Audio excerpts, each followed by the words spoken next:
નમસ્કાર મિત્રો, જય શ્રી કૃષ્ણ.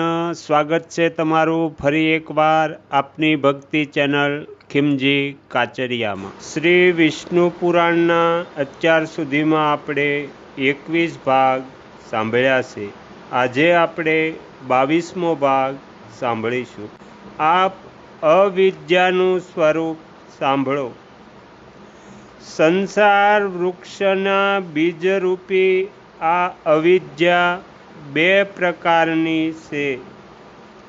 અનાત્મા આત્મબુદ્ધિ અને જે પોતાનું નથી તેને પોતાનું માનવું. આ દુર્બુદ્ધિનો જીવ મોહરૂપી અંધકારથી આવૃત થઈને આ પંચ મહાભૂતોના શરીરમાં હું અને મારાપણાનો ભાવ કરે છે. જ્યારે આત્મા આકાશ, વાયુ, અગ્નિ, જળ અને પૃથ્વી વગેરેથી સર્વથા અલગ છે, તો કયો બુદ્ધિમાન પુરુષ શરીરમાં આત્મબુદ્ધિ કરશે? અને આત્મા દેહથી પર હોવા છતાં પણ દેહના ઉપભોગ્ય ઘર ક્ષેત્રાદિને કયો બુદ્ધિમાન પુરુષ પોતાનો માનશે? આ પ્રમાણે આ શરીર અનાત્મા હોવાથી તેનાથી ઉત્પન્ન થયેલા પુત્ર પૌત્રાદિને પણ કયો બુદ્ધિમાન પોતાનો માનશે? મનુષ્ય બધા કર્મો શરીરના ઉપભોગ માટે જ કરે છે, પરંતુ જ્યારે કે આ શરીર આપણાથી અલગ છે, તો તે કર્મ માત્ર બંધન દેહોપતિનું કારણ બને છે. જે પ્રમાણે માટીના ઘરને જળ અને માટીથી લીપીએ ગુપીએ છીએ, તે જ પ્રમાણે આ પાર્થવ શરીર પણ માટીમય અન્ન અને જળ વડે જ સ્થિર રહે છે. જો આ પંચ મહાભૂતનું શરીર પંચ ભૌતિક પદાર્થોથી પુષ્ટ થાય છે, તો તેમાં પુરુષે કયો ભોગ કર્યો? આ જીવ અનેક હજાર વર્ષો સુધી સાંસારિક ભોગોમાં પડ્યો રહેવાથી તેમની જ વાસનારૂપી ધૂળથી આચ્છાદિત થઈ જવાના કારણે માત્ર મોહરૂપી શ્રમને જ પ્રાપ્ત થાય છે. જે સમયે જ્ઞાનરૂપી ગરમ જળથી તેની તે ધૂળને ધોઈ નાખવામાં આવે છે, ત્યારે આ સંસાર માર્ગના પ્રવાસીનો મોહરૂપી શ્રમ શાંત થઈ જાય છે. મોહ શ્રમના શાંત થઈ જવાથી પુરુષ સ્વસ્થ ચિત્ત થાય છે તથા વિઘ્ન રહિત પરમ નિર્વાણ પદને પ્રાપ્ત કરી લે છે. આ જ્ઞાનમય નિર્મળ આત્મા નિર્વાણ સ્વરૂપ જ છે. દુઃખ વગેરે જે અજ્ઞાનમય ધર્મ છે તે પ્રકૃતિના છે, આત્માના નથી.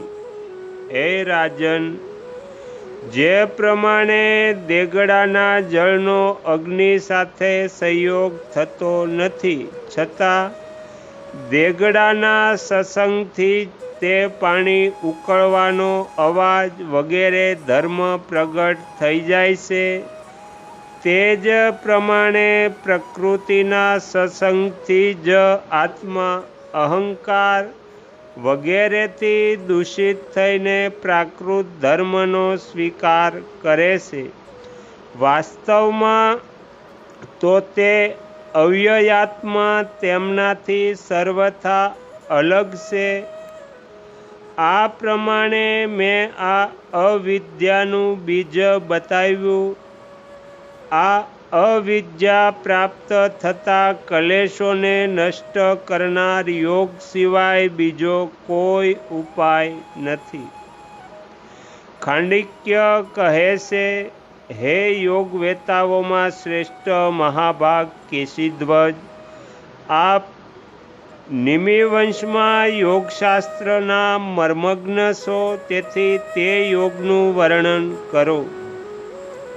કેશીધ્વજ કહે છે, હે ખાંડિક્ય, જેમાં સ્થિત થઈને બ્રહ્મમાં લીન થયેલા મુનિજનો ફરી સ્વરૂપથી સુસ્ત થતા નથી. હું તે યોગનું વર્ણન કરું છું, સાંભળો. મનુષ્યના બંધન અને મોક્ષનું કારણ માત્ર મન જ છે.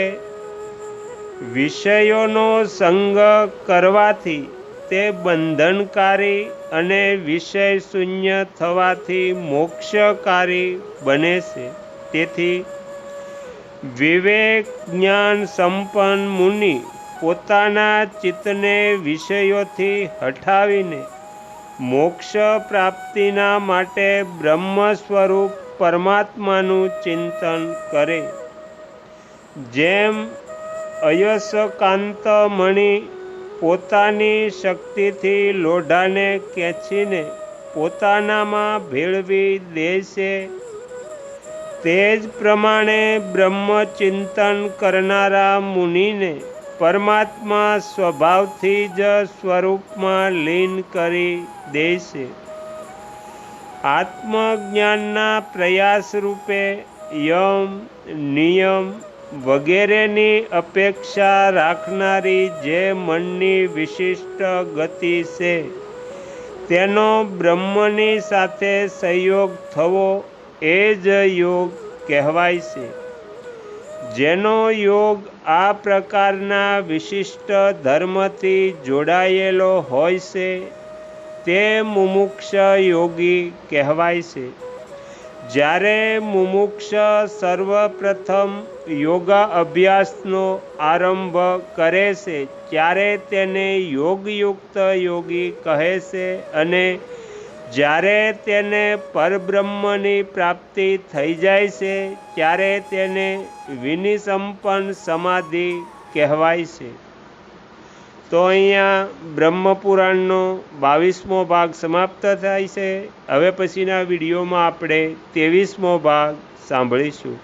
તમે તમારો કિંમતી સમય આપી એકાગ્ર ચિત્તે પ્રસન્નતાપૂર્વક શ્રી વિષ્ણુ પુરાણ સાંભળ્યું એ બદલ હું આપ સૌનો ખૂબ ખૂબ આભાર વ્યક્ત કરું છું, અને આશા પણ રાખું છું કે તમને સાંભળવું ગમ્યું હશે. જો ગમ્યું હોય તો બીજા 5 લોકોને પણ સંભળાવજો.